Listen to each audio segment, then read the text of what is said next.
市區重建局話，中環嘉咸街嘅收購計劃進展順利，相信大部分業主都會接受收購價。同時，鄧俊輝而家嘉咸街㗎，輝仔，啲商鋪對收購有啲咩意見啊？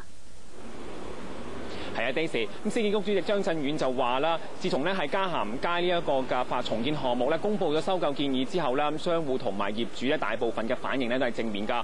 不過佢就唔肯透露究竟有幾多嘅業主或者商鋪已經接受咗收購嘅方案㗎。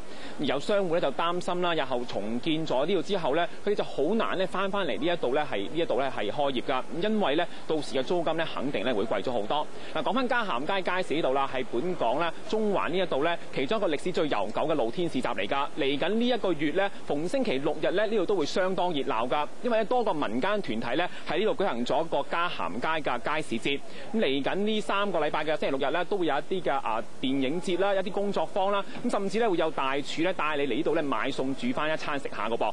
咁市建局就話日後發展呢一個嘉咸街重建項目嘅時候亦都會盡可能保留翻呢度露天市集嘅特色。紅白藍膠袋包裝生果嘅發泡膠，通通都變成時裝，亦都為嘉咸街嘅街市節揭開序幕。街市有味，嚟緊呢一個月嚟到嘉咸街街市，不妨就揾下呢啲牌，停低聞下呢個街市有咩獨特嘅氣味。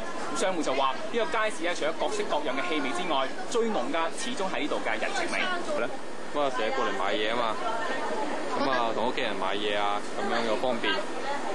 又平啦。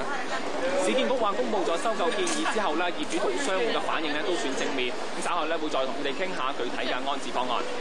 喺嘉咸街呢個露天市集係同其他唔一樣。佢一來歷史悠久啦，而且佢個活力係好強嘅。本如果你睇下一個街市，你小販就賣菜嘅，咁一個街市仲有啲咩咧？就賣肉啊、賣魚嗰啲。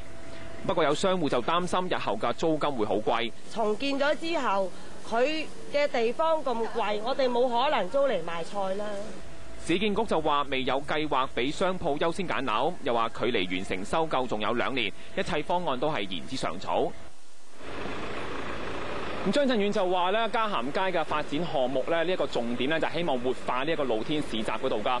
咁佢哋喺聽取相反嘅意見嘅時候咁有聲音就希望可以喺呢度引入更多嘅小販。咁張震遠就話並唔係要求政府係重新發呢個小販嘅牌照，不過就希望政府可以喺小販發牌制度上邊聽下相反嘅聲音，咁睇下咩地方可以改善嘅話最好就係改咗佢啦。